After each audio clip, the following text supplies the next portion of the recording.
ಓಂ ಶಾಂತಿ. ಮುರಳಿಯ ದಿನಾಂಕ 10-11-2021.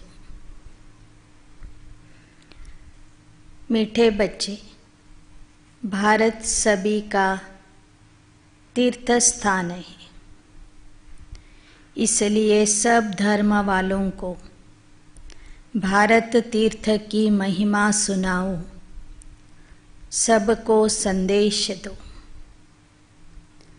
ಬಾಬಾ ತಿಳಿಸ್ತಾ ಇದ್ದಾರೆ, ಮಧುರ ಮಕ್ಕಳೇ, ಭಾರತ ಸರ್ವರ ತೀರ್ಥ ಸ್ಥಾನ ಆಗಿದೆ. ಆದ್ದರಿಂದ ಎಲ್ಲ ಧರ್ಮದವರಿಗೂ ಸಹ ಭಾರತ ತೀರ್ಥಸ್ಥಾನದ ಮಹಿಮೆಯನ್ನು ತಿಳಿಸಿರಿ, ಸರ್ವರಿಗೂ ಸಂದೇಶ ಕೊಡಿ.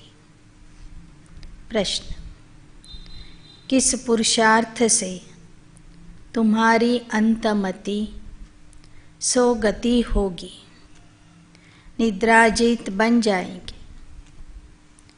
ಪ್ರಶ್ನೆ ಇದೆ, ಯಾವ ಪುರುಷಾರ್ಥದಿಂದ ನಿಮಗೆ ಅಂತಮತಿ ಸೋ ಗತಿ ಆಗುವುದು? ಯಾವ ಪುರುಷಾರ್ಥದಿಂದ ನೀವು निद्राजीत आगुविरी?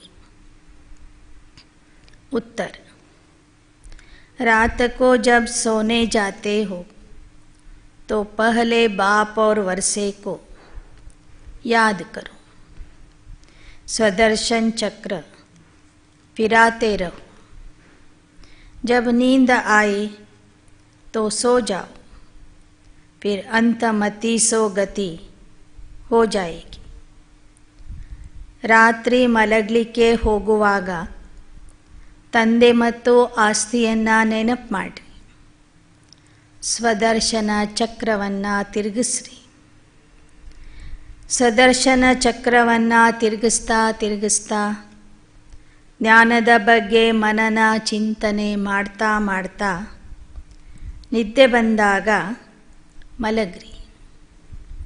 ಇದರಿಂದ ನಿಮಗೆ ಅಂತಮತಿ ಸೋ ಗತಿಯ ಅನುಭವ ಆಗುವುದು. सवेरे उठेंगे तो वही पॉइंट याद आती रहे. ಪ್ರತಿದಿನ ರಾತ್ರಿ ತಂದೆಯ ನೆನಪಿನಲ್ಲಿ ಮಲಗಿದರೆ ಅಥವಾ ಸುದರ್ಶನ ಚಕ್ರ ತಿರುಗಿಸ್ತಾ ಮಲಗಿದರೆ ಬೆಳಗ್ಗೆ ಎದ್ದು ಕೂಡಲೇ ಆ ಜ್ಞಾನದ ವಿಚಾರಗಳೇ ಬುದ್ಧಿಯಲ್ಲಿ ಬರ್ತವೆ, ನೆನಪಾಗ್ತವೆ. ऐसा अभ्यास करते तुम नींद को जीतने वाले बन जाएंगे. ಈ ಥರದ ಅಭ್ಯಾಸ ಮಾಡ್ತಾ ನೀವು ನಿದ್ರೆಯನ್ನು ಗೆಲ್ಲುವಂಥವರಾಗ್ತೀರಿ. जो करेगा सो पाएगा. करने वालों की चलन प्रसिद्ध होती जाती है.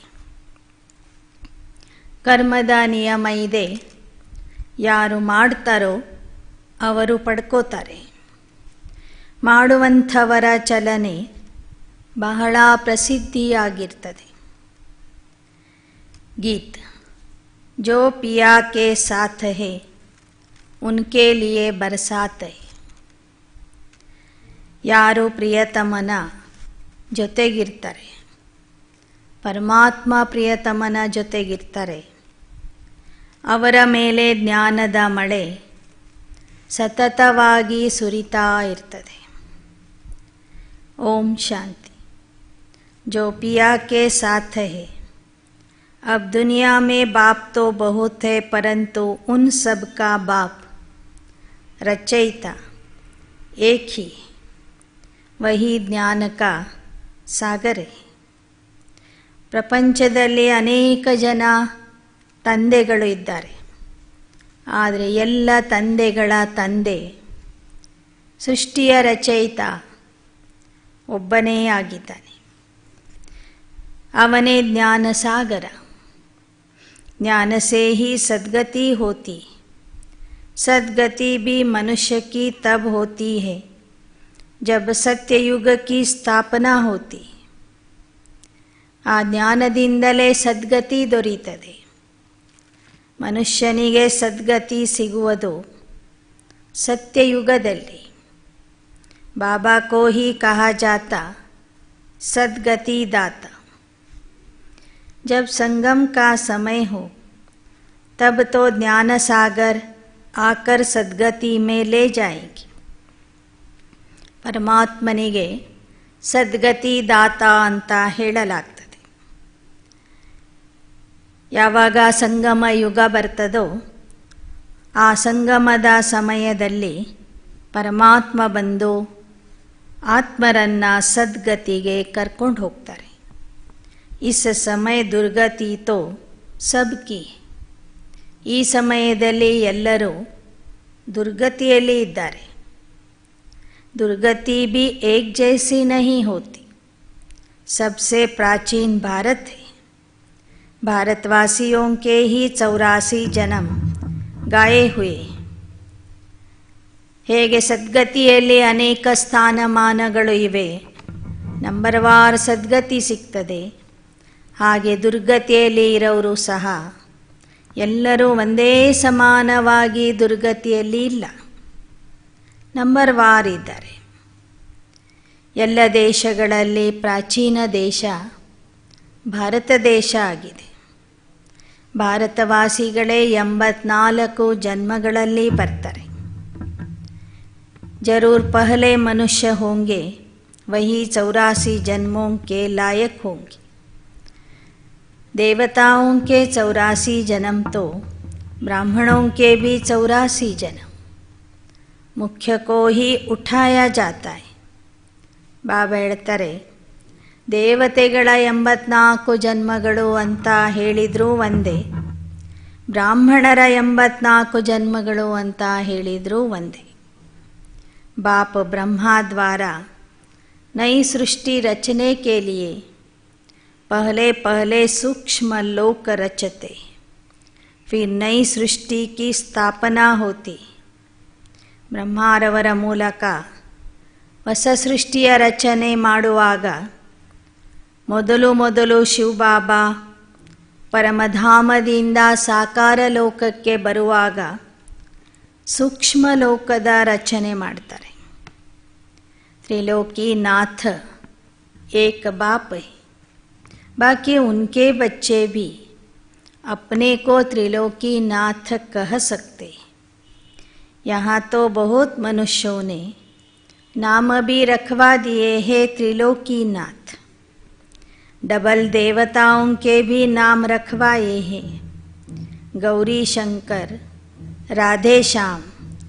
अब राधे कृष्ण अलग अलग राजाई के थे. ಪರಮಾತ್ಮನಿಗೆ ತ್ರಿಲೋಕಿನಾಥ ಅಂತ ಹೇಳಲಾಗ್ತದೆ. ಅವನ ಮಕ್ಕಳಾದಂಥವರು ಸಹ ನೀವು ತ್ರಿಲೋಕಿನಾಥ ಆಗ್ತೀರಿ, ಮಾಸ್ಟರ್ ತ್ರಿಲೋಕಿನಾಥ ಆಗ್ತೀರಿ. ಆದರೆ ಲೌಕಿಕದಲ್ಲಿ ಯಾರೊಬ್ಬರೂ ತ್ರಿಲೋಕಿನಾಥ ಆಗಿಲ್ಲ. ಆದರೂ ಹೆಸರನ್ನು ಇಟ್ಕೊಂಡಿರ್ತಾರೆ ತ್ರಿಲೋಕಿನಾಥ ಅಂಥೇಳಿ. ಕೆಲವರು ಡಬಲ್ ದೇವತೆಗಳ ಹೆಸರನ್ನು ತಮ್ಮ ದೇಹಕ್ಕೆ ಇಟ್ಕೊಂಡಿರ್ತಾರೆ. गौरी शंकर, राधे श्याम. अब राधा कृष्ण अलग अलग राजाई के थे. जो अच्छे बच्चे हैं उनकी बुद्धि में बहुत अच्छी पॉइंट्स की धारणा रहती. लौकिकदली जन गौरी शंकर, राधे श्याम, राधा कृष्णन ಇತ್ಯಾದಿ ಹೆಸರುಗಳನ್ನು ಇಟ್ಕೊಂಡಿರ್ತಾರೆ. ಆದರೆ ಅದರ ಅರ್ಥ ಅವರಿಗೆ ಗೊತ್ತಿರೋದಿಲ್ಲ. ಯಾವ ಮಕ್ಕಳ ಬುದ್ಧಿ ತೀಕ್ಷ್ಣ ಇರ್ತದೆ ಅವರಲ್ಲಿ ಒಳ್ಳೊಳ್ಳೆ ಪಾಯಿಂಟ್ಸ್ಗಳು ಧಾರಣೆ ಆಗ್ತವೆ. जो होशियार डॉक्टर होगा उनकी बुद्धि में बहुत दवाइयाँ होंगी. यहाँ भी रोज़ नई नई पॉइंट्स निकलती जाती. जिनकी अच्छी प्रैक्टिस होगी वह नई नई पॉइंट्स धारण करते जाएंगे. ಹೇಗೆ ಯಾರು ಬಹಳ ಹುಷಾರಿರ್ತಾರೆ ಡಾಕ್ಟರ್ಸ್ಗಳು, ಅವರ ಬುದ್ಧಿಯಲ್ಲಿ ಎಲ್ಲ ಔಷಧಿಗಳ ಪಟ್ಟಿನೇ ನೆನಪಿರ್ತದೆ. ಹಾಗೆ ಇಲ್ಲಿಯೂ ಸಹ ಯಾರು ಪ್ರತಿದಿನ ಮುರಳಿಯನ್ನು ಗಮನ ಕೊಟ್ಟು ಕೇಳ್ತಾರೆ, ಕೇಳಿದ ಜ್ಞಾನವನ್ನು ಜನರಿಗೆ ತಿಳಿಸ್ತಾ ಹೋಗ್ತಾರೆ ಮತ್ತು ಜೀವನದಲ್ಲಿ ಧಾರಣೆ ಮಾಡಿಕೊಳ್ತಾರೆ, ಅವರ ಬುದ್ಧಿಯಲ್ಲಿ ಜ್ಞಾನದ ಎಲ್ಲ ವಿಚಾರಗಳು ನೆನಪಿರ್ತವೆ. जो धारणा नहीं करते उनको महारथी नहीं कहा जाएगा. ಯಾರು ಧಾರಣೆ ಮಾಡಿರೋದಿಲ್ಲ ಅವರಿಗೆ ಮಹಾರಥಿ ಅಂತ ಹೇಳೋದಿಲ್ಲ. सारा मदार बुद्धि पर है और तकदीर की भी बात है. यह भी ड्रामा है. ಯಾರು ಧಾರಣೆ ಮಾಡ್ಕೊಳ್ಳೋದಿಲ್ಲ ಅವರಿಗೆ ಮಹಾರಥಿ ಅಂತ ಹೇಳೋದಿಲ್ಲ. ನಮ್ಮ ಪುರುಷಾರ್ಥದ ಮೂಲ ಆಧಾರ ನಮ್ಮ ಬುದ್ಧಿಯ ಮೇಲೆ ಇದೆ ಹಾಗೂ ಭಾಗ್ಯದ ಮೇಲೆ ಇದೆ. ಇದು ನಾಟಕ. ड्रामा को कोई जानते नहीं. यह भी समझते हैं हम आत्मा शरीर धारण कर पार्ट बजाती. ಇದು ನಾಟಕ, ಪೂರ್ವ ನಿರ್ಧಾರಿತ ನಾಟಕ. ಈ ನಾಟಕದ ವಿಚಾರನೂ ಎಷ್ಟೋ ಜನರಿಗೆ ಗೊತ್ತೇ ಇಲ್ಲ. ಇಲ್ಲಿ ನಾವು ಶರೀರ ಧರಿಸಿ ಪಾತ್ರ ಮಾಡ್ತಿದ್ದೀವಿ ಅನ್ನೋದು ಸಹ ಜನರಿಗೆ ತಿಳಿದಿಲ್ಲ. ड्रामा के आदि मध्य अंत्य को जानते नहीं, गोया कुछ नहीं जानते. तुमको तो जानना चाहिए. ನಾಟಕದ ಆದಿ ಮಧ್ಯ ಅಂತ್ಯವನ್ನು ತಿಳ್ಕೊಂಡಿಲ್ಲ ಅಂದರೆ ಮನುಷ್ಯ ಏನನ್ನೂ ತಿಳ್ಕೊಂಡಿಲ್ಲ ಅಂತ ಅರ್ಥ. ನೀವು ಅದನ್ನು ಸರಿಯಾಗಿ ತಿಳ್ಕೋಬೇಕು.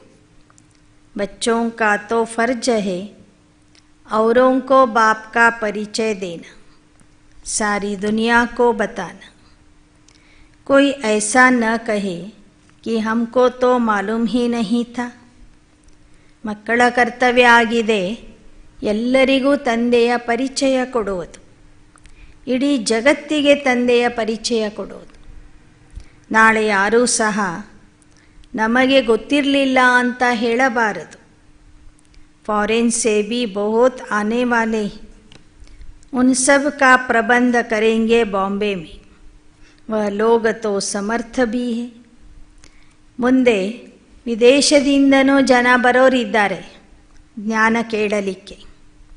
ವಿದೇಶದಿಂದ ಬರುವಂಥ ಮಕ್ಕಳಿಗೆ ಬಾಂಬೆಯಲ್ಲಿ ವ್ಯವಸ್ಥೆ ಮಾಡಬೇಕು. ವಿದೇಶದ ಜನ ಹಣದಿಂದನೂ ಸಮರ್ಥ ಇರ್ತಾರೆ. पैसे तो उन्हों के पास बहुत है. ಅವ್ರ ಹತ್ರ ಸಾಕಷ್ಟು ಹಣ ಇರ್ತದೆ. शिव को अपना बड़ा गुरु तो मानेंगे ना. इसलिए समझाया जाता है इन धर्म पिताओं का भी कुछ पार्ट है. ಮುಂದೆ ವಿದೇಶದ ಜನನೂ ಬರೋರಿದ್ದಾರೆ, ಬೇರೆ ಧರ್ಮದ ಮುಖಂಡರೂ ಬರೋರಿದ್ದಾರೆ. ಎಲ್ಲರೂ ಆ ನಿರಾಕಾರ ಪರಂಜ್ಯೋತಿ ಸ್ವರೂಪದಲ್ಲಿರುವಂಥ ಶಿವನಿಗೆ ತಮ್ಮ ಗುರು ಅಂತ ಮಾನ್ಯತೆ ಕೊಡೋರಿದ್ದಾರೆ. ಧರ್ಮ ಸ್ಥಾಪಕರ ಪಾತ್ರನೂ ಕೊನೆಗೆ ಇದೆ. बच्चों ने शुरू में साक्षात्कार किया था, यह क्राइस्ट इब्राहिम आदि सब आएंगे मिलने के लिए. ಮಕ್ಕಳೆಲ್ಲರೂ ಯಜ್ಞದ ಆದಿಯಲ್ಲಿನೇ ಸಾಕ್ಷಾತ್ಕಾರ ನೋಡಿದರು. ಹೇಗೆ ಕೊನೆಗೆ ಕ್ರಿಸ್ತನ ಆತ್ಮ, ಇಬ್ರಾಹಿಮನ ಆತ್ಮ ಪರಮಾತ್ಮನ ಮಿಲನಕ್ಕೆ ಬರ್ತಾರೆ ಅಂಥೇಳಿ. ತೋ ಉನ್ಕಿ ಫೀಲ್ಡ್ ಬನಾನಿ ಚಾಯಿ. ಮುಂದೆ ದೊಡ್ಡ ದೊಡ್ಡ ವಿದ್ವಾನ್ ಪಂಡಿತರು ಜ್ಞಾನ ಕೇಳಲಿಕ್ಕೆ ಬರೋರಿದ್ದಾರೆ. ಬೇರೆ ಬೇರೆ ಧರ್ಮ ಸ್ಥಾಪಕರು ಬೇರೆ ಬೇರೆ ವೇಷದಲ್ಲಿ ಜ್ಞಾನ ಕೇಳಲಿಕ್ಕೆ ಬರೋರಿದ್ದಾರೆ. ಅವರ ಸಲುವಾಗಿ ಮೊದಲೇ ನಾವು ಮೈದಾನ ಸರಿ ಮಾಡಿ ಇಟ್ಕೋಬೇಕು. ಸಬ್ ಟೂರಿಸ್ಟ್ ಆದಿ ಬಾಂಬೆ ಮೇ ಆತೆ ರಹತೆ. ಎಲ್ಲರ ಸಲುವಾಗಿ ಒಂದು ವ್ಯವಸ್ಥೆ ಮಾಡಿರಬೇಕು. ಸಾಮಾನ್ಯವಾಗಿ ಹೆಚ್ಚಿನ ಜನ ಟೂರಿಸ್ಟ್ ಅಥವಾ ಪ್ರವಾಸಿಗರು ಬಾಂಬೆಗೆ ಬರ್ತಾರೆ. ಭಾರತ್ ಸಬ್ಕೋ ಬಹುತ್ ಖೀಂಚತಾ ಹೈ. ಭಾರತ ಎಲ್ಲರನ್ನೂ ಆಕರ್ಷಣೆ ಮಾಡ್ತದೆ, ಎಳಿತದೆ. ಅಸೂಲ್ ಭಾರತ್ ಬಾಪ್ ಕಾ ಬರ್ಥ ಪ್ಲೇಸ್ है. फिर सब में भगवान कहने से बेहद के बाप का महत्व गुम कर दिया है. ವಾಸ್ತವಿಕವಾಗಿ ಭಾರತ ಪರಮಾತ್ಮನ ಅವತರಣೆಯ ಭೂಮಿ, ಜನ್ಮಭೂಮಿ ಆಗಿದೆ. ಆದರೆ ಪರಮಾತ್ಮನಿಗೆ ಸರ್ವವ್ಯಾಪಿ ಅಂತ ಹೇಳಿ ಅವನ ಮಹತ್ವನೇ ಅಳಿಸಿಬಿಟ್ಟಿದ್ದಾರೆ. अब तुम समझते हो भारत सबसे बड़ा तीर्थ स्थान है. ಈಗ ನಿಮಗೆ ತಿಳಿದಿದೆ ಭಾರತ ಇಡೀ ವಿಶ್ವದಲ್ಲಿನೇ ದೊಡ್ಡ ತೀರ್ಥ ಸ್ಥಾನ ಆಗಿದೆ. बाकी सब पैगंबर आते हैं अपना धर्म स्थापन करने. उनके पिछाड़ी फिर उनके धर्म वाले भी आते. ಉಳಿದ ಎಲ್ಲ ಸಂದೇಶವಾಹಕರು, ಧರ್ಮಸ್ಥಾಪಕರು ತಮ್ಮ ಧರ್ಮದ ಸ್ಥಾಪನೆ ಮಾಡಲಿಕ್ಕೆ ಬರ್ತಾರೆ ಪರಮಧಾಮದಿಂದ. ಅವರು ಬಂದ ನಂತರ ಅವರ ಹಿಂದೆ ಉಳಿದ ಧರ್ಮದವರು ಬರ್ತಾರೆ. ಆಯಾ ಧರ್ಮದ ಅನುಯಾಯಿಗಳೂ ಬರ್ತಾರೆ. अब है अंत, कोशिश करते हैं हम वापिस जाए. ಆಯಾ ಧರ್ಮಸ್ಥಾಪಕರ ಹಿಂದೆ ಆಯಾ ಧರ್ಮದಲ್ಲಿ ಬರುವಂತಹ ಶಿಷ್ಯರು, ಅನುಯಾಯಿಗಳು ಸಹ ಈ ಸೃಷ್ಟಿಗೆ ಬರ್ತಾರೆ. ಬಂದ ನಂತರ ಈಗ ವಾಪಸ್ ಹೋಗೋದಕ್ಕಾಗಿ ಪ್ರಯತ್ನ ಮಾಡ್ತಿದ್ದಾರೆ. परंतु पूछो उनसे तुमको यहाँ लाया किसने? क्राइस्ट ने क्रिश्चियन धर्म स्थापन किया, क्या उसने तुमको खींच कर यहाँ लाया? अभी सब तंग हो गए हैं वापिस जाने के लिए. ಆ ಎಲ್ಲ ಧರ್ಮದವರಿಗೆ ಕೇಳಿ, ನಿಮ್ಮನ್ನ ಇಲ್ಲಿಗೆ ಯಾರು ಕರ್ಕೊಂಡು ಬಂದರು? ಕ್ರಿಶ್ಚಿಯನ್ ಜನರನ್ನು ಕ್ರಿಸ್ತ ಏನಾದರೂ ಎಳ್ಕೊಂಡು ಬಂದಿದ್ದಾನೇನೋ? ಇಲ್ಲ. ನಾಟಕದ ಅನುಸಾರವಾಗಿ ಆಯಾ ಧರ್ಮದಲ್ಲಿ ಬರುವಂಥವರು ಪರಮಧಾಮದಿಂದ ಸೃಷ್ಟಿ ನಾಟಕದಲ್ಲಿ ಬಂದಿದ್ದಾರೆ. ಆ ಧರ್ಮದಲ್ಲಿ ಬಂದು ಪಾತ್ರ ಮಾಡ್ತಿದ್ದಾರೆ. ಆದರೆ ಕೊನೆಗೆ ಈಗ ಎಲ್ಲರೂ ಸುಸ್ತಾಗಿದ್ದಾರೆ. ಸುಸ್ತಾಗಿರುವ ಕಾರಣ ಮನೆಗೆ ಹೋಗುವುದಕ್ಕಾಗಿ ಚಡಪಡಿಸ್ತಾ ಇದ್ದಾರೆ. ಪಾಠ ಬಜಾತೆ ಬಜಾತೆ ಆಖರಿನ್ ದುಃಖ ಮೇ ಆನಾ ಹಿ. ಪಾತ್ರ ಮಾಡ್ತಾ ಮಾಡ್ತಾ ಎಲ್ಲರೂ ದುಃಖಿಯಾಗಿದ್ದಾರೆ. ಫಿರ್ ದುಃಖ ಸೆ छुड़ाए ಸುಖ ಮೇ ಲೇ ಜಾನಾ ಬಾಪ್ ಕಾ ಹಿ ಕಾಮ್ ಹೈ. ದುಃಖದಿಂದ ಬಿಡಿಸಿ ಎಲ್ಲರನ್ನೂ ಸುಖಕ್ಕೆ ಕರ್ಕೊಂಡು ಹೋಗುವುದು, ಶಾಂತಿಧಾಮಕ್ಕೆ ಕರ್ಕೊಂಡು ಹೋಗುವುದು ಒಬ್ಬ ತಂದೆಯ ಕೆಲಸ ಆಗಿದೆ. बाप का बर्थ प्लेस भारत है. इतना महत्व तुम बच्चे ही जानते. जो जानते हैं उन्हों को नशा चढ़ा हुआ है. ಭಾರತ ಪರಮಾತ್ಮನ ಅವತರಣೆಯ ಭೂಮಿ, ಜನ್ಮಭೂಮಿ ಆಗಿದೆ. ಆದ್ದರಿಂದ ಭಾರತದ ಮಹಿಮೆ ಅಪರಂಪಾರ ಆಗಿದೆ. ಯಾರು ಭಾರತದ ಮಹತ್ವವನ್ನು ತಿಳ್ಕೊಂಡಿರ್ತಾರೆ ಅವರಲ್ಲಿ ಸದಾ ನಶೆ ಏರಿರ್ತದೆ.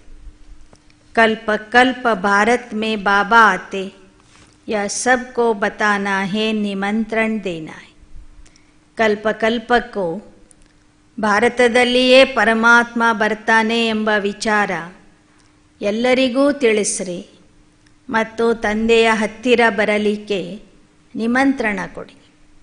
रचना की नॉलेज को कोई भी जानते नहीं, तो ऐसा सर्विसेबल बनकर अपना नाम वाला करना चाहिए. ರಚಯಿತ ಮತ್ತು ರಚನೆಯ ಜ್ಞಾನ ಈ ಪ್ರಪಂಚದಲ್ಲಿ ಯಾರಿಗೂ ಗೊತ್ತಿಲ್ಲ. ಅವರಿಗೆ ಆ ಜ್ಞಾನವನ್ನು ತಿಳಿಸಿ ಸೇವಾಧಾರಿ ಆಗಿ ತೋರಿಸ್ರಿ. ಸೇವಾಧಾರಿ ಆದವರ ಹೆಸರು ಪ್ರಸಿದ್ಧಿಯಾಗಿ ಬಿಡ್ತದೆ. ಯಾ ಮೇಲಾ ಸಬ್ ತರಫ್ ಜಾಯೇಗಾ. तो जो तीखे बच्चे हैं उनकी मदद मांगते रहते, उनके नाम जपते रहते। एक तो शिव बाबा का जपते, दूसरा ब्रह्मा बाबा का, तीसरा फिर कुमारिका गंगे मनोहर को जपेंगे। ಬಾಬಾ ಹೇಳ್ತಾರೆ, ಈ ಒಂದು ಪ್ರದರ್ಶನ ಅಥವಾ ಮೇಳ ಎಲ್ಲ ಕಡೆಗೂ ಹೋಗೋದಿದೆ. ಮೇಳ ಅಥವಾ ಪ್ರದರ್ಶನ ಮಾಡಿದಾಗ ಒಂದು ಸೇವಾ ಕೇಂದ್ರದವರು ಇನ್ನೊಂದು ಸೇವಾ ಕೇಂದ್ರದಲ್ಲಿ ಇರುವಂತಹ ಸೇವಾಧಾರಿಗಳನ್ನು ಕರೆಸ್ತಾರೆ. ಒಂದಂತೂ ಸದಾ ಶಿವಬಾಬೋರ ಹೆಸರನ್ನು ಜಪ ಮಾಡ್ತಿರ್ತಾರೆ, ಎರಡನೇದು ಬ್ರಹ್ಮಾ ಬಾಬೋರ ಹೆಸರನ್ನು ಜಪ ಮಾಡ್ತಾರೆ, ಮೂರನೇದು ಕುಮಾರಿಕಾ ದಾದಿ, ಗಂಗೆ ದಾದಿ, ಮನೋಹರ ದಾದಿ ಇವರನ್ನು ನೆನಪು ಮಾಡ್ತಾ ಮಾಡ್ತಾ, ಇವರ ಹೆಸರಿನ ಜಪ ಮಾಡ್ತಾ ಮಾಡ್ತಾ ಅವರನ್ನು ತಮ್ಮ ಊರಿಗೆ ಕರೆಸ್ಕೊಳ್ತಾರೆ. ಭಕ್ತಿ ಮಾರ್ಗ ಮೇ ಹಾಥ ಮೇ ಮಾಲಾ ಫೇರ್ತೆ. ಭಕ್ತಿ ಮಾರ್ಗದಲ್ಲಿ ಜಪ ಮಾಡುವಂಥವರು ಕೈಯಲ್ಲಿ ಮಾಲೆ ಹಿಡ್ಕೊಂಡು ಜಪ ಮಾಡ್ತಿರ್ತಾರೆ. ಜ್ಞಾನ ಮಾರ್ಗದಲ್ಲಿ ಜಪ ಮಾಡೋರು ಬುದ್ಧಿಯಿಂದ ನೆನಪು ಮಾಡ್ತಿರ್ತಾರೆ, ಬಾಯಿಂದ ಹೇಳ್ತಾರೆ, ಇಂತಿಂಥ ಸೇವಾಧಾರಿಗಳನ್ನು ನಮ್ಮ ಊರಿಗೆ ಕಳಿಸಿ ಅಂತ ಕೇಳ್ಕೋತಾರೆ. ಫಲಾನಿ ಬಹುತ್ ಸರ್ವಿಸೇಬಲ್ ನಿರಹಂಕಾರಿ ಮೀಠಿ ಹೇ, ದೇಹ ಅಭಿಮಾನ್ ನಹಿ. ಗೊತ್ತಿರ್ತದೆ ಬಾಬೋರ ಮಕ್ಕಳಿಗೆ ಇಂತಿಂಥ ಸೇವಾಧಾರಿಗಳು ನಿರಹಂಕಾರಿ ಇದ್ದಾರೆ, ಮಧುರ ಇದ್ದಾರೆ, ಇಂಥವರಲ್ಲಿ ದೇಹದ ಅಭಿಮಾನನೇ ಇಲ್ಲ, ಅಂಥ ಮಕ್ಕಳನ್ನು ಸೇವೆಗಾಗಿ ಕಳಿಸ್ರಿ ಅಂತ ಕೇಳ್ಕೊತಾರೆ. ಕಹತೆ ಹೇನ घूर तो घुराए, स्नेह दो तो स्नेह मिलेगा. अब बाप कहते तुम दुखी बने हो, तुम मुझे याद करोगे तो मैं भी मदद करूँगा. ಹೇಳ್ತಾರಲ್ವಾ, ಸ್ನೇಹ ಕೊಟ್ಟರೆ ಸ್ನೇಹ ಸಿಗ್ತದೆ ಅಂತ. ಬಾಬಾ ಹೇಳ್ತಾರೆ, ನೀವು ದುಃಖಿ ಆಗಿದ್ದೀರಿ, ಈಗ ನನ್ನನ್ನು ನೆನಪು ಮಾಡ್ರಿ, ನಾನು ನಿಮಗೆ ಸಹಯೋಗ ಕೊಡ್ತೀನಿ. तुम नफरत करेंगे तो यह गोया अपने ऊपर नफरत करते, पद नहीं मिलेगा. ನೀವು ಪರಿವಾರದ ಜೊತೆಗೆ ತಿರಸ್ಕಾರ ಮಾಡಿದರೆ ನಿಮ್ಮ ಪ್ರಾರಬ್ಧದ ಮೇಲೆ ತಿರಸ್ಕಾರ ಮಾಡಿದಂತೆ ಆಗ್ತದೆ, ನಿಮಗೆ ಯಾವ ಪದವಿನೂ ಸಿಗೋದಿಲ್ಲ. धन कितना अथाह मिलता है, किसको लॉटरी मिलती है तो कितना खुशी होती है. ಈ ಪುರುಷಾರ್ಥದಿಂದ ನಮಗೆ ಅನ್ಗಿನತ್ ಹಣ ಸಿಗಲಿದೆ, ಸಂಪತ್ತು ಸಿಗಲಿದೆ, ದೊಡ್ಡ ಲಾಟ್ರಿ ಸಿಗಲಿದೆ. ಒಬ್ಬರಿಗೆ ದೊಡ್ಡ ಲಾಟ್ರಿಯ ಬಹುಮಾನ ಬಂದರೆ ಎಷ್ಟು ಖುಷಿ ಆಗ್ತದೆ. उनमें भी कितने इनाम आते, फिर सेकेंड प्राइज थर्ड प्राइज होती. यह भी ಈಶ್ವರೀಯ ರೇಸ್. ಹೊರಗಿನ ಲಾಟ್ರಿಯಲ್ಲೂ ಸಹ ಎಲ್ಲರಿಗೂ ಒಂದೇ ಬಹುಮಾನ ಸಿಗೋದಿಲ್ಲ. ಕೆಲವರಿಗೆ ಪ್ರಥಮ ಬಹುಮಾನ, ಕೆಲವರಿಗೆ ಎರಡನೇ ಬಹುಮಾನ, ಮೂರನೇ ಬಹುಮಾನ ಸಿಗ್ತದೆ.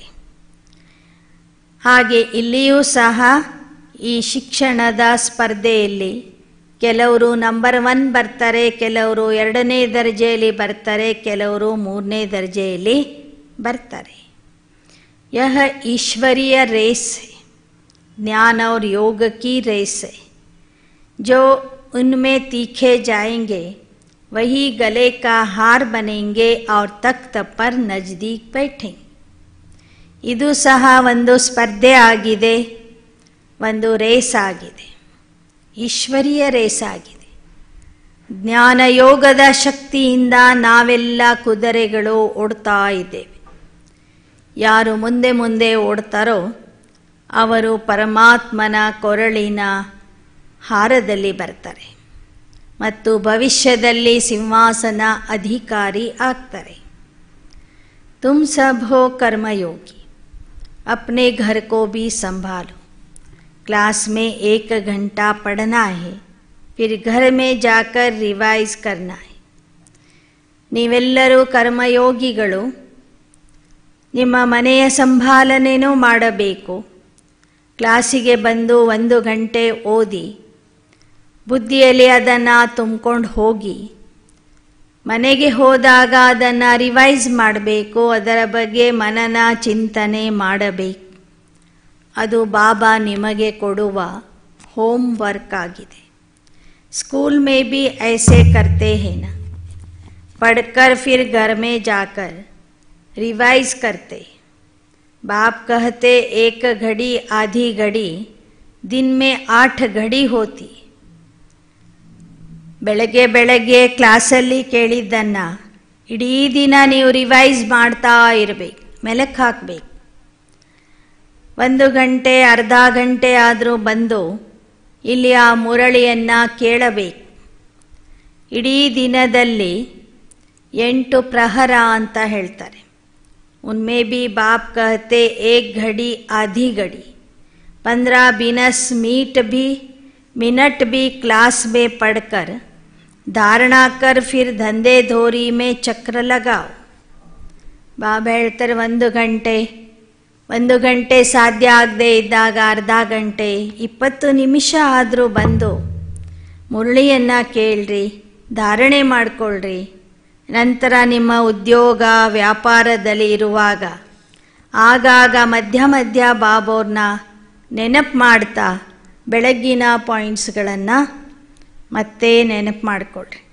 ಸ್ವದರ್ಶನ್ ಚಕ್ರ ಫಿರಾವ್ याद का ज्ञान तो था न, बाप और वर्षे को याद करते सदर्शन चक्र फिराते. नींद आती है तो सो जाओ, फिर अंतमति सो गति हो जाएंगे. फिर उठेंगे सवेरे तो वही पॉइंट्स याद आती रहेगी. ದಿನದ ಕೊನೆ ಗಳಿಗೆಯಲ್ಲಿ ಅಂದರೆ ಮಲಗುವಾಗ ಬಾಬೋರ್ನ ನೆನಪು ಮಾಡ್ರಿ, ಸುದರ್ಶನ ಚಕ್ರ ತಿರುಗಿಸ್ರಿ. ಆ ಸುದರ್ಶನ ಚಕ್ರದ ನೆನಪು ಮಾಡ್ತಾ ಮಾಡ್ತಾ ನಿಮಗೆ ನಿದ್ದೆ ಬಂದರೆ ಮಲಗಿರಿ. ಆ ಕೊನೆ ಗಳಿಗೆಯಲ್ಲಿ ಏನು ನೆನಪು ಮಾಡಿರ್ತೀರಿ ಅದೇ ನಿಮಗೆ ಬೆಳಗ್ಗೆ ಎದ್ದು ಕೂಡಲೇ ನೆನಪಾಗ್ತದೆ. ಸವೇರೆ ಉಠೆಂಗೆ ತೋ वही पॉइंट्स याद आती रहेगी. ऐसे अभ्यास करते करते तुम नींद को जीतने वाले बन जाएंगे. जो करेगा सो पाएगा.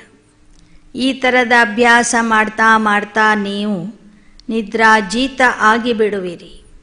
ಯಾರು ಮಾಡ್ತಾರೋ ಅವರೇ ಇಲ್ಲಿ ಪಡ್ಕೋತಾರೆ. करने वालों का देखने में आता है चलन प्रसिद्ध होती.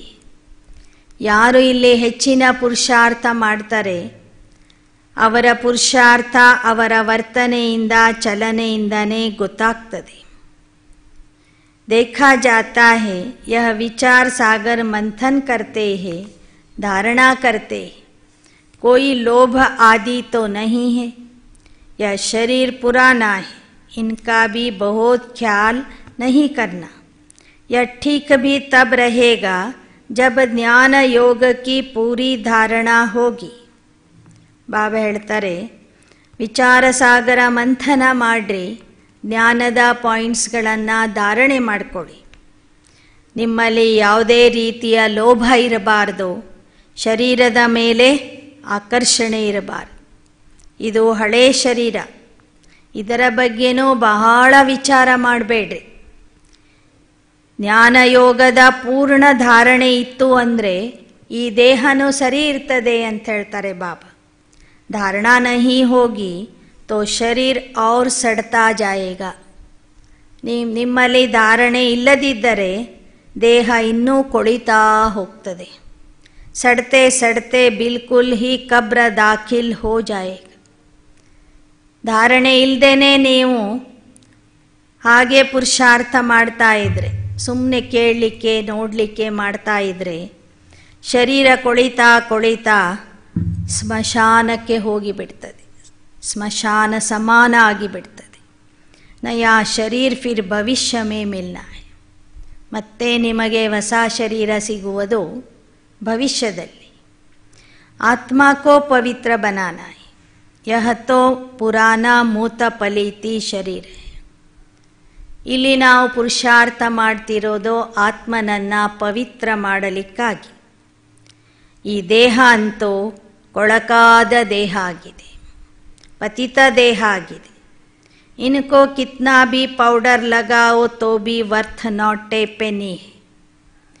ಈ ಶರೀರಕ್ಕೆ, ಈ ದೇಹಕ್ಕೆ ಎಷ್ಟಾದರೂ ಪೌಡರು ಕ್ರೀಮು ಹಚ್ಕೊಳ್ಳಿ, ಅದು ಮತ್ತೆ ಕವಡೆ ಸಮಾನನೇ ಆಗಿರ್ತದೆ. ಅಬ್ ತುಮ್ ಸಬ್ ಕಿ ಸಗಾಯಿ ಶಿವ ಬಾಬಾ ಸೆ. ಈಗ ನಿಮ್ಮ ಮದುವೆ ಪರಮಾತ್ಮನ ಜೊತೆಗೆ ಆಗ್ತಾ ಇದೆ. ಮದುವೆಯ ಮುಂಚೆ ನಿಶ್ಚಿತಾರ್ಥ ಆಗಿದೆ. जब शादी होती है तो उस दिन पुराने कपड़े पहनते. अब इस शरीर का स्थूल श्रृंगार ज़्यादा नहीं करना है. ಲೌಕಿಕದಲ್ಲೂ ಸಹ ಮದುವೆ ಮಾಡಿಕೊಂಡು ನಂತರ ಹೊಸ ಮನೆಗೆ ಹೋಗಬೇಕಾದ್ರೆ ಮೊದಲು ಅವರಿಗೆ ಹಳೆ ಬಟ್ಟೆಗಳನ್ನು ತೊಡಿಸ್ತಾರೆ, ಎಣ್ಣೆ ಹಚ್ತಾರೆ. ಯಾಕೆ ಅಂದರೆ ಬಾಬಾ ಹೇಳ್ತಾರೆ, ನಮ್ಮ ಗಂಡನ ಮನೆ ಆಗಿದೆ ಸ್ವರ್ಗ, ತಾಯಿ ಮನೆ ಆಗಿದೆ ಸಂಗಮ ಯುಗ. ನಮ್ಮನ್ನು ಮದುವೆ ಮಾಡಿ ಬಾಬಾ ಕಳಿಸೋರಿದ್ದಾರೆ. ಆದರೆ ಈ ತವರು ಮನೆಯಲ್ಲಿ ನಮಗೆ ಹಳೆ ಬಟ್ಟೆಗಳನ್ನೇ ಹಾಕಿಕೊಂಡು ಇರಬೇಕಾಗ್ತದೆ. ಈ ದೇಹ ಅಂದ್ರೇ ಹಳೆ ಬಟ್ಟೆ ಆಗಿದೆ. ಹಳೆ ಬಟ್ಟೆಗಳನ್ನು ಹಾಕ್ಕೊಂಡೇ ಪುರುಷಾರ್ಥ ಮಾಡ್ತೀವಿ. ಹೊಸ ಪ್ರಪಂಚಕ್ಕೆ ಹೋದ ನಂತರ ನಮಗೆ ಹೊಸ ಬಟ್ಟೆಗಳು ಅಂದರೆ ಹೊಸ ದೇಹ ಸಿಗ್ತದೆ. ಇಸ್ ಶರೀರ್ ಕಾ ಸ್ಥೂಲ ಶೃಂಗಾರ್ ಜ್ಯಾದಾ ನಹಿ ಕರ್ನ. ಹೇಗೆ ಭಗವಂತನ ಜೊತೆಗೆ ಮದುವೆ ಮಾಡಿಕೊಂಡು ಗಂಡನ ಮನೆಗೆ ಹೋಗಬೇಕಾದ್ರೆ ನಾವು ಈ ಹಳೆ ದೇಹದಲ್ಲಿಯೇ ಇದ್ದು ಪುರುಷಾರ್ಥ ಮಾಡ್ತೀವಿ. ಅದಕ್ಕಾಗಿ ಲೌಕಿಕದಲ್ಲೂ ಸಹ ಮದುವೆ ಆಗೋಕ್ಕಿಂತ ಮುಂಚೆ ಹಳೆ ಬಟ್ಟೆಗಳನ್ನು ಅವರಿಗೆ ತೊಡಿಸಿರ್ತಾರೆ. ಬಾಬಾ ಹೇಳ್ತಾರೆ, ಈ ಹಳೆ ದೇಹಕ್ಕೆ ಹೆಚ್ಚಿನ ಶೃಂಗಾರ ಮಾಡಬೇಡಿ. ಜ್ಞಾನ ಯೋಗ ಸೆ ಅಪ್ನೆ ಕೋ ಸಜಾಯೆಂಗೆ ತೋ ಪರಿಯಾ ಬನ್ ಜಾಯೆ. ಬದಲಾಗಿ ಜ್ಞಾನ ಯೋಗದಿಂದ ನಿಮ್ಮ ಶೃಂಗಾರ ಮಾಡಿಕೊಳ್ಳಿ, ಆಗ ನೀವು ಪರಿಗಳಾಗ್ತೀರಿ. ಯಹ ಹೇ ಜ್ಞಾನ ಮಾನಸರೋವರ. ಇದು ಜ್ಞಾನದ ಸರೋವರ ಆಗಿದೆ, ಜ್ಞಾನ ಮಾನಸರೋವರ ಆಗಿದೆ. ಇಸ್ಮೇ ಜ್ಞಾನ ಕಿ ಡುಬ್ಕಿ ಮಾರ್ತೆ ರಹೋ ತೋ ತುಮ್ ಸ್ವರ್ಗ ಕಿ ಪರಿಯಾ ಬನ್ ಜಾಯೆಂಗೆ. ಈ ಜ್ಞಾನದಲ್ಲಿ ನೀವು ಮುಳುಗ್ತಾ ಇರಿ, ಆಗ ನೀವು ಸ್ವರ್ಗದ ಪರಿಗಳಾಗ್ತೀರಿ. ಪ್ರಜಾ ಕೋ ಪರಿ ನಹಿ ಕಹೆಂಗೆ. ಪ್ರಜೆಗಳಿಗೆ ಪರಿ ಅಂತ ಹೇಳೋದಿಲ್ಲ. कहते हैं कृष्ण ने भगाया फिर महारानी पटरानी बनाया.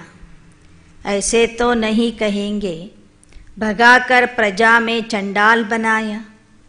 भगाया पटरानी बनाने के लिए.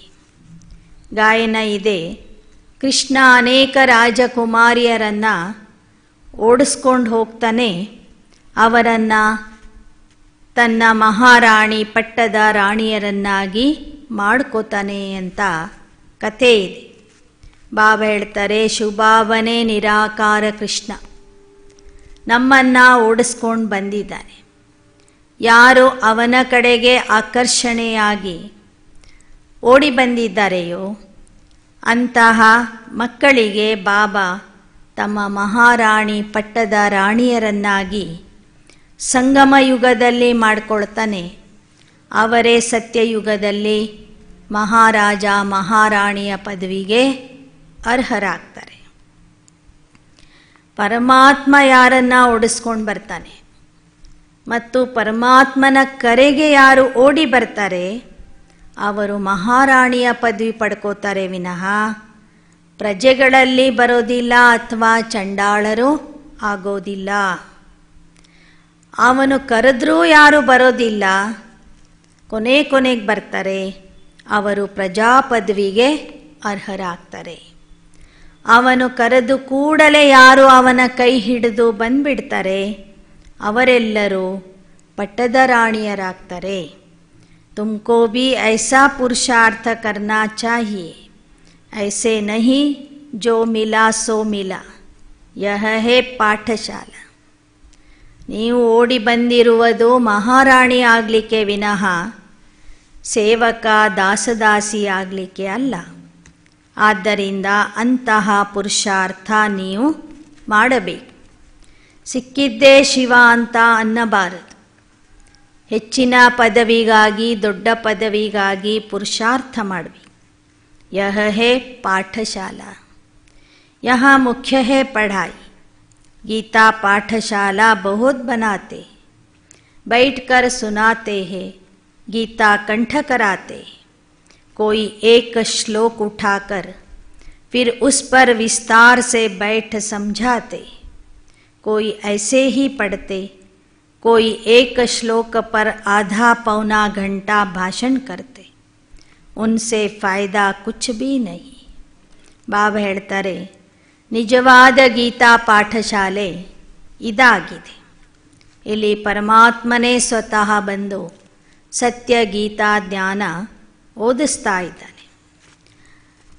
ಹೊರಗಿನ ಗೀತಾ ಪಾಠಶಾಲೆಗಳಲ್ಲಿ, ಭಕ್ತಿ ಮಾರ್ಗದ ಗೀತಾ ಪಾಠಶಾಲೆಗಳಲ್ಲಿ ಭಗವದ್ಗೀತೆಯ ಶ್ಲೋಕಗಳನ್ನು ಹೇಳಿಕೊಡ್ತಾರೆ, ಕಂಠ ಮಾಡಿಸ್ತಾರೆ. ಕೆಲವರು ಒಂದೊಂದು ಶ್ಲೋಕದ ಬಗ್ಗೆ ಅರ್ಧ ಮುಕ್ಕಾಲು ಗಂಟೆ ಭಾಷಣನೂ ಮಾಡ್ತಾರೆ. ಆದರೆ ಅದರಿಂದ ಅವರಿಗೆ ಏನೂ ಲಾಭ ಆಗಿಲ್ಲ, ಆಗ್ತಾನೂ ಇಲ್ಲ. ಯಾಕೆ ಅಂದರೆ ಅವರು ಅದನ್ನು ಜೀವನದಲ್ಲಿ ಧಾರಣೆ ಮಾಡಿಕೊಳ್ತಿಲ್ಲ. ಬರೇ ಹೇಳೋದಕ್ಕಾಗಿ, ಕೇಳೋದಕ್ಕಾಗಿ ಮಾತ್ರ ಶ್ಲೋಕಗಳನ್ನು ಪಠಣ ಮಾಡ್ತಾ ಇದ್ದಾರೆ. यहाँ तो हमको एम ऑब्जेक्ट है, क्लियर है. और कोई भी वेद शास्त्र पढ़ने में एम ऑब्जेक्ट नहीं है. ಬಾಬಾ ಹೇಳ್ತಾರೆ, ಇಲ್ಲಿ ನಮ್ಮ ಮುಂದೆ ಗುರಿ ಉದ್ದೇಶ ಇದೆ. ವೇದ ಶಾಸ್ತ್ರ ಓದುವಂಥವರ ಮುಂದೆ ಈ ಥರನೇ ಆಗಬೇಕು, ಈ ಥರ ಆಗಲಿಕ್ಕಾಗಿ ನಾವು ಅಭ್ಯಾಸ ಮಾಡಬೇಕು ಅನ್ನುವ ಗುರಿ ಉದ್ದೇಶ ಅವರ ಮುಂದೆ ಇಲ್ಲ. यहाँ पुरुषार्थ करते रहो, परंतु मिलेगा क्या? जब बहुत भक्ति करते हैं तब भगवान मिलता है. ಆದರೆ ನಾವೇನು ಇಲ್ಲಿ ತನಕ ಭಕ್ತಿ ಮಾಡ್ಕೊಂಡು ಬಂದಿದ್ದೀವಿ, ಅದೇನು ಸಂಪೂರ್ಣವಾಗಿ ವ್ಯರ್ಥ ಆಗಲಿಲ್ಲ. ಆ ಭಕ್ತಿಯ ಫಲನೇ ನಮಗೆ ಈಗ ಜ್ಞಾನದ ರೂಪದಲ್ಲಿ ಸಿಕ್ಕಿದೆ. ಭಕ್ತಿಯ ಫಲ ನಮಗೆ ಭಗವಂತ ಸಿಕ್ಕಿದ್ದಾನೆ. सो भी रात के बाद दिन जरूर होगा, कल्प की आयु कोई क्या बताते. अब समझाने की भी ताकत चाहिए. योग बल से काम निकालना है. अगर नहीं कर सकते तो गोया ताकत नहीं है. ಬಾಬಾ ಹೇಳ್ತಾರೆ, ಕಲ್ಪದ ಅವಧಿಯೂ ಸಹ ಭಕ್ತಿ ಮಾರ್ಗದಲ್ಲಿ ಬಹಳ ಹೆಚ್ಚಿನ ಪ್ರಮಾಣದಲ್ಲಿ ತೋರಿಸಿದ್ದಾರೆ, ಬರೆದಿಟ್ಟಿದ್ದಾರೆ. ಅವರೆಲ್ಲರಿಗೂ ನೀವು ಸ್ಪಷ್ಟವಾದ ಜ್ಞಾನ ಕೊಡಬೇಕು. ಆದರೆ ಜ್ಞಾನ ಹೇಳುವಂಥ ಶಕ್ತಿ ಎಲ್ಲ ಮಕ್ಕಳಲ್ಲಿ ಇಲ್ಲ. ಯೋಗ ಬಲ ಇದ್ದವರು ಮಾತ್ರ ಸರಿಯಾಗಿ ಜ್ಞಾನ ಹೇಳ್ತಾರೆ. ಜ್ಞಾನ ಹೇಳದೇ ಇರೋರಲ್ಲಿ ಯೋಗ ಬಲ ಕಡಿಮೆ ಇದೆ ಅಂತ ಅರ್ಥ ಆಗ್ತದೆ. ಯೋಗ ಹಿ ನಹಿ. ಬಾಬಾ भी मदद उन्हों को करते जो योग युक्त बच्चे हैं. ड्रामा में जो है वह रिपीट होता है. सेकंड सेकंड जो पास्ट होता जाता, टिक टिक होती जाती. हम श्रीमत से एक्ट में आते हैं. ಯಾವ ಮಕ್ಕಳು ಯೋಗಯುಕ್ತ ಆಗಿರ್ತಾರೆ ಅವರಿಗೆ ತಂದೆಯೂ ಸಹ ಸಹಯೋಗ ಕೊಡ್ತಾರೆ. ನಾಟಕದಲ್ಲಿ ಏನಿದೆಯೋ ಅದು ಪುನರಾವರ್ತನೆ ಆಗ್ತಿದೆ. ಕ್ಷಣ ಕ್ಷಣಕ್ಕೂ ನಾಟಕ ಪಾಸ್ಟ್ ಆಗ್ತಿದೆ, ಒಂದೊಂದು ಕ್ಷಣನೂ ಕಳೀತಾ ಇದೆ. ನಾವೀಗ ಶ್ರೀಮತದ ಆಧಾರದಿಂದ ಪಾತ್ರ ಮಾಡ್ತಿದ್ದೀವಿ. ಶ್ರೀಮತದಿಂದ ನಡೆದರೆ ಶ್ರೇಷ್ಠ ಆಗ್ತೇವೆ, ಇಲ್ಲದಿದ್ದರೆ ಶ್ರೇಷ್ಠ ಆಗೋದಿಲ್ಲ. नंबर वार तो है ना, यह लोग समझते हैं हम एक हो जाए, पर अर्थ का पता नहीं. तो एक क्या हो जाए? क्या एक फादर हो जाना चाहिए या एक ब्रदर्स हो जाना चाहिए? अगर ब्रदर्स कहते हो तो भी ठीक है. ಇವತ್ತು ಪ್ರಪಂಚದಲ್ಲಿ ಜನ ವಿಶ್ವ ಏಕತೆಯನ್ನು ಬಯಸ್ತಾ ಇದ್ದಾರೆ.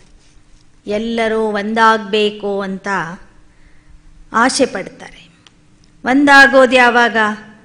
ಒಬ್ಬ ತಂದೆಯನ್ನು ಅರ್ಥ ಮಾಡಿಕೊಂಡು ನಾವೆಲ್ಲರೂ ಸೋದರರು ಅಂದ್ಕೊಂಡಾಗ ಒಂದಾಗ್ತೀವಿ ಅಂತ ಹೇಳ್ತಾರೆ ಬಾಬಾ. ಶ್ರೀಮತ್ ಸೆ ಬರೋಬರ್ ಹಮ್ ಏಕ ಬಂತೆ. ಎಲ್ಲರೂ ಶ್ರೀಮತದ ಪಾಲನೆ ಮಾಡಿದರೆ ಅಲ್ಲಿ ಏಕತೆ ಅನ್ನೋದು ಬಂದ್ಬಿಡ್ತದೆ. ತುಮಾರಾ ಬಾಪ್ टीचर गुरु एक ही है. जो श्रीमत पर नहीं चलेंगे वह श्रेष्ठ नहीं बनेंगे. अगर एकदम नहीं चलेंगे तो ख़त्म हो जाएंगे. रेस में जो लायक होशियार होते हैं उनको ही रखते. बड़ी रेस में अच्छे घोड़े निकालते हैं क्योंकि लॉटरी भी बड़ी रखती. ಬಾಬಾ ಹೇಳ್ತಾರೆ, ಯಾರು ಶ್ರೀಮತದಿಂದ ನಡೆಯೋದಿಲ್ಲ ಅವರು ಖತಮ್ ಆಗಿಬಿಡ್ತಾರೆ. ಹೇಗೆ ಕುದುರೆಗಳ ಸ್ಪರ್ಧೆಯಲ್ಲಿ ಒಳ್ಳೊಳ್ಳೆ ಕುದುರೆಗಳನ್ನು ಆರಿಸಿ ಓಡಿಸ್ತಾರೆ. ಯಾಕೆ ಅಂದರೆ ಲಾಟ್ರಿನೂ ಅಷ್ಟೇ ದೊಡ್ಡದಿರ್ತದೆ. ಯಹ ಬಿ ಹ್ಯೂಮನ್ ಅಶ್ವ ರೇಸ್ ಹೈ, ಹುಸೇನ್ ಕಾ ಬಿ ಘೋಡಾ ದಿಖಾತೆ ಹೇನ. ಇದು ಮನುಷ್ಯರ ರೇಸ್ ಆಗಿದೆ, ಮನುಷ್ಯರೂಪಿ ಕುದುರೆಗಳ ರೇಸ್ ಆಗಿದೆ. ಈ ದೇಹನೇ ಕುದುರೆ ಆಗಿದೆ. ಆತ್ಮ ಈ ಕುದುರೆಯನ್ನು ಓಡಿಸ್ತಾ ಇದೆ. ಮುಸಲ್ಮಾನ್ ಧರ್ಮದಲ್ಲಿ ಹುಸೇನನ ಕುದುರೆ ಅಂತಲೂ ಹೇಳ್ತಾರೆ. ಮೆರವಣಿಗೆ ಮಾಡ್ತಾರೆ. ಆ ಕುದುರೆ ಬ್ರಹ್ಮ ತಂದೆಯ ಯಾದಗಾರ್ ಆಗಿದೆ. ಹಿಂಸಾ ದೋ ಪ್ರಕಾರ ಕಿ ಹೋತಿ. नंबर 1 है काम कटारी की हिंसा. इस हिंसा को कोई जानते नहीं. जो आधा कल्प से अपना भी खून दूसरों का भी खून करते आए हैं. सन्यासी भी ऐसे नहीं समझते, सिर्फ वह कह देते यह विकार है. ಕಾಮ ವಿಕಾರದಲ್ಲಿ ಹೋಗುವುದು ಒಂದು ಹಿಂಸೆ ಅನ್ನೋದು ಸನ್ಯಾಸಿಗಳಿಗೂ ಗೊತ್ತಾಗಿಲ್ಲ, ಅವರು ಅದನ್ನು ಹೇಳ್ತಿಲ್ಲ. ಇನ್ನೇನು ವಿಕಾರ ಕೆಟ್ಟದ್ದು ಅಂತ ಹೇಳ್ತಾರೆ. ಕಾಮ ವಿಕಾರಕ್ಕೆ ಅದು ಒಂದು ವಿಕಾರ, ಕೆಟ್ಟ ಗುಣ ಅಂತ ಹೇಳ್ತಾರೆ ವಿನಃ ಅದು ಒಂದು ಹಿಂಸೆ ಅಂತ ಹೇಳೋದಿಲ್ಲ. अब तुम सिद्ध कर बताना है कि हमारा प्रवृत्ति मार्ग है राजयोग, तुम्हारा हठयोग है. शंकराचार्य से तुम हठयोग सीखते हो, हम ಶಿವಾಚಾರ್ಯ से ರಾಜಯೋಗ सीखते हैं. ಜನರಿಗೆ ತಿಳಿಸಿ, ನಾವು ಪ್ರವೃತ್ತಿಯಲ್ಲಿ ಇದ್ದು ರಾಜಯೋಗ ಕಲಿತಾ ಇದ್ದೇವೆ. ನೀವು ಶಂಕರಾಚಾರ್ಯರಿಂದ ಹಠಯೋಗ ಕಲಿತಿದ್ದೀರಿ, ನಾವು ಶಿವಾಚಾರ್ಯ ಪರಮಾತ್ಮನಿಂದ ರಾಜಯೋಗ ಕಲಿತಾ ಇದೆ. आगे चलकर तुम्हारी प्रत्यक्षता होगी. जरूर कोई प्रश्न पूछते तो देवताओं के 84 जन्म 5000 वर्ष में हुए, क्रिश्चियन के कितने हुए, क्राइस्ट को 2000 वर्ष हुए. अब हिसाब करो उनके एवरेज कितने जन्म हुए. ಕೆಲವರು ಪ್ರಶ್ನೆ ಕೇಳ್ತಾರೆ, ದೇವತೆಗಳು 84 ಜನ್ಮಗಳಲ್ಲಿ ಬರ್ತಾರಂದರೆ ಕ್ರಿಶ್ಚಿಯನ್ನರು ಎಷ್ಟು ಜನ್ಮಗಳಲ್ಲಿ ಬರ್ತಾರೆ ಅಂತ ಲೆಕ್ಕ ಹಾಕಿದರೆ ಹೇಳಬಹುದು, ಕ್ರಿಶ್ಚಿಯನ್ನರು 30-32 ಜನ್ಮಗಳಲ್ಲಿ ಬರ್ತಾರೆ.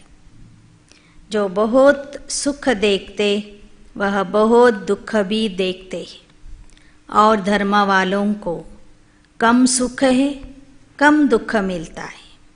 एवरेज का हिसाब निकालना है. मुख्य जो प्रिसेप्टर्स है उनका जन्म निकालेंगे, पीछे जो आते हैं वह थोड़े थोड़े जन्म लेते.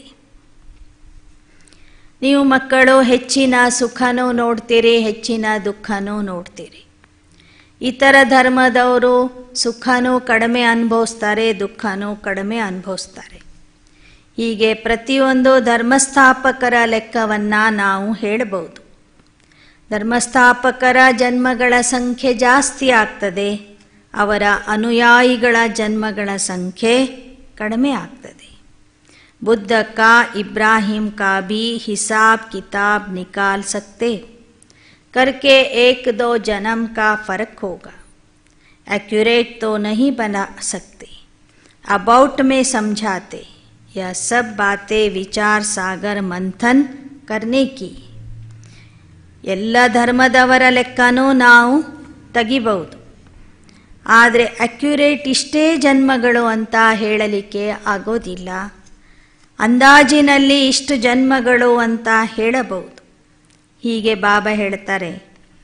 ಬಾಬಾ ಹೇಳಿದ ಜ್ಞಾನದ ಬಗ್ಗೆ ನೀವು ಮತ್ತೆ ಕುಳಿತು ವಿಚಾರ ಸಾಗರ ಮಂಥನ ಮಾಡಬೇಕು. अच्छी रीति समझना और समझाना मेहनत का काम है. ಈ ಜ್ಞಾನ ಏನಿದೆ ಯಥಾರ್ಥವಾಗಿ ತಿಳ್ಕೊಳ್ಳೋದು ಮತ್ತು ಯಥಾರ್ಥವಾಗಿ ಹೇಳುವುದು, ಇದು ಬಹಳ ಕಷ್ಟದ ಕೆಲಸ ಆಗಿದೆ. बच्चे बम्बई में बहुत मेहनत कर रहे हैं क्योंकि उनको बहुत सक्सेसफुल होना है. इसमें बुद्धि चाहिए. बाबा के धन से बहुत लव चाहिए. कोई तो धन नहीं लेंगे, अरे ज्ञान रत्न लो और धारण करो तो कहते हैं हम क्या करें. ಬಾಂಬೆಯಲ್ಲಿರುವಂಥ ಮಕ್ಕಳು ಬಹಳ ಪರಿಶ್ರಮ ಪಡ್ತಾ ಇದ್ದಾರೆ. ಯಾಕೆ ಅಂದರೆ ಅವರಿಗೆ ವಿಜಯಿಯಾಗುವಂತಹ ಗುರಿ ಇದೆ ಅವರ ಮುಂದೆ. ಅದರಲ್ಲಿಯೂ ಸಹ ಬುದ್ಧಿ ಬೇಕು ಅಂತ ಹೇಳ್ತಾರೆ ಬಾಬಾ. ವಿಜಯಿ ಆಗಲಿಕ್ಕೆ ಬುದ್ಧಿ ಬೇಕು. ಬಾಬಾ ಕೊಡುವಂಥ ಜ್ಞಾನ ರತ್ನಗಳ ಮೇಲೆ ನಿಮಗೆ ಬಹಳ ಪ್ರೀತಿ ಇರಬೇಕು. ಕೆಲವರು ಜ್ಞಾನ ರತ್ನಗಳನ್ನು ಸಂಪೂರ್ಣವಾಗಿ ಧಾರಣೆ ಮಾಡ್ಕೋತಾರೆ, ಕೆಲವರು ಧಾರಣೆ ಮಾಡ್ಕೊಳ್ಳೋದಿಲ್ಲ. ಹಮ್ ಸಮಜ್ತೆ नहीं समझते हो तो तुम्हारी भावी. ಕೆಲವ್ರಿಗೆ ನೀವು ಎಷ್ಟೇ ಜ್ಞಾನ ಹೇಳಿಕೊಟ್ರು ನಮಗೆ ಯಾಕೋ ಇದು ಅರ್ಥನೇ ಆಗಲ್ಲ ಅಂದ್ಬಿಡ್ತಾರೆ. ಅರ್ಥ ಆಗಲ್ಲ ಅಂದರೆ ಅವರ ಅದೃಷ್ಟ ಅದು. अच्छा मीठे मीठे सिकी लदे बच्चों प्रति मात पिता बाप दादा का याद प्यार गुड मॉर्निंग. रूहानी बाप की रूहानी बच्चों को नमस्ते. धारणा के लिए रूहानी बच्चों की रूहानी बाप दादा को याद प्यार गुड मॉर्निंग और नमस्ते. धारणा के लिए मुख्य सार. शरीर को ठीक रखने के लिए ज्ञान योग की धारणा करनी है. किसी भी चीज़ का लोभ नहीं रखना है. इस ज्ञान योग से सजना है, स्थूल श्रृंगार से नहीं. ಶರೀರವನ್ನು ಸರಿಯಾಗಿ ಇಟ್ಕೋಬೇಕಾದ್ರೆ ಜ್ಞಾನ ಯೋಗದ ಧಾರಣೆ ಮಾಡಬೇಕು. ಯಾವುದೇ ವಸ್ತುವಿನ ಲೋಭ ನಮ್ಮಲ್ಲಿ ಇರಬಾರದು. ಈ ಜ್ಞಾನ ಯೋಗದಿಂದ ನಮ್ಮ ಶೃಂಗಾರ ಮಾಡಿಕೊಳ್ಳಬೇಕು ವಿನಃ ಸ್ಥೂಲ ಶೃಂಗಾರದಿಂದ ಅಲ್ಲ. ಸ್ಥೂಲ ಅಲಂಕಾರಗಳಿಂದ ಶೃಂಗಾರ ಮಾಡೋದಲ್ಲ, ಜ್ಞಾನಯೋಗದಿಂದ ಶೃಂಗಾರ ಮಾಡ್ಕೋಬೇಕು. ಎರಡನೇ, एक घड़ी आधी घड़ी पढ़ाई अवश्य पढ़नी है. ज्ञान और योग में रेस करनी. ಒಂದು ಗಳಿಗೆ ಅರ್ಧ ಗಳಿಗೆ, 1 ಗಂಟೆ ಅರ್ಧ ಗಂಟೆ ಅವಶ್ಯವಾಗಿ ನಾವು ಮುರಳಿಯನ್ನು ಕೇಳಬೇಕು, ಅಭ್ಯಾಸ ಮಾಡಬೇಕು. ಜ್ಞಾನ ಮತ್ತು ಯೋಗದಲ್ಲಿ ಸ್ಪರ್ಧೆ ಮಾಡ್ತಾ ಒಬ್ಬರಕ್ಕಿಂತ ಒಬ್ಬರು ಮುಂದಕ್ಕೆ ಹೋಗಬೇಕು. वरदान. सर्व के दिलों के राज को जान, सर्व को राजी करने वाले सदा विजयी भव. ಸರ್ವರ ಮನಸ್ಸಿಗೆ ಖುಷಿ ಕೊಡುವಂಥ, ಸರ್ವರ ಹೃದಯಗಳನ್ನು ರಾಜಿ ಮಾಡಿಕೊಳ್ಳುವಂತಹ ಸದಾ ವಿಜಯೀ ಆತ್ಮ ಭವ. ಸರ್ವರ ಮನಸ್ಸಿನ ರಹಸ್ಯವನ್ನ ಅರಿತು ಸರ್ವರನ್ನೂ ರಾಜಿ ಮಾಡಿಕೊಳ್ಳುವಂತಹ सदा विजयी आत्मा भव।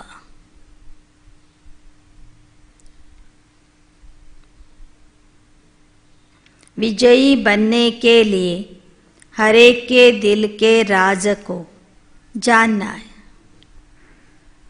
किसी के मुख द्वारा निकलने वाले आवाज से उसके दिल के राज को जान लो तो विजयी बन सकते हो।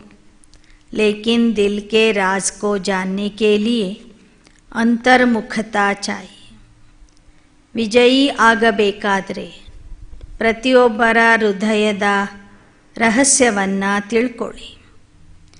ಮುಖದಿಂದ ಆಡುವ ಮಾತುಗಳ ಮೂಲಕ ಅವರ ಮನಸ್ಸಲ್ಲಿ ಏನಿದೆ ಅಂತನೂ ನೀವು ತಿಳ್ಕೋಬಹುದು। ಅದನ್ನು ತಿಳ್ಕೊಂಡಾಗ ನೀವು ವಿಜಯಶಾಲಿಗಳಾಗ್ತೀರಿ, ವಿಜಯಿಗಳಾಗ್ತೀರಿ। ಆದರೆ ಆ ಥರ ಒಬ್ಬರ ಮನಸ್ಸಿನ ಭಾವನೆಗಳನ್ನು, ಮನಸ್ಸಲ್ಲಿ ಇರುವ ರಹಸ್ಯಗಳನ್ನು ನಾವು ತಿಳ್ಕೋಬೇಕಾದ್ರೆ ನಮ್ಮಲ್ಲಿ ಅಂತರ್ಮುಖತೆ ಬೇಕು। जितना अंतर्मुखी रहेंगे उतना हर एक के दिल के राज को जानकर उसे राजी कर सकेंगे। ಎಷ್ಟೆಷ್ಟೋ ಅಂತರ್ಮುಖಿಯಾಗಿರ್ತೀವಿ ಅಷ್ಟೇ ಒಬ್ಬೊಬ್ಬರ ಹೃದಯದ ರಹಸ್ಯವನ್ನು ಅರಿತು ಅವರನ್ನು ರಾಜಿ ಮಾಡಿಕೊಳ್ಳಿಕ್ಕೆ ಸಾಧ್ಯವಾಗ್ತದೆ। ರಾಜಿ ಕರ್ನೆ ವಾಲೆ ಹಿ ವಿಜಯಿ ಬಂತೆ। ಯಾರು ಸರ್ವರನ್ನ ರಾಜಿ ಮಾಡ್ಕೋತಾರೆ ಅವರೇ ವಿಜಯಿ ಆತ್ಮ ಆಗ್ತಾರೆ। श्लोगन। वैराग्य ऐसी योग्य धरनी है जिसमें जो भी फल डालेंगे वह फलीभूत अवश्य होगा। ವೈರಾಗ್ಯ ಅನ್ನೋದು ಒಂದು ಯೋಗ್ಯವಾದಂಥ ಭೂಮಿಯಾಗಿದೆ। ಯಾವುದರಲ್ಲಿ ಯಾವುದೇ ಫಲ ಹಾಕಿದ್ರೂ ಅದು ಫಲೀಭೂತ ಆಗ್ತದೆ। ಯಾವುದೇ ಬೀಜ ಹಾಕಿದ್ರೂ ಅದು ಫಲ ಕೊಡ್ತದೆ ಅಂತ ಬಾಬಾ ಹೇಳ್ತಿದ್ದಾರೆ। ಅಚ್ಚಾ, ಓಂ ಶಾಂತಿ।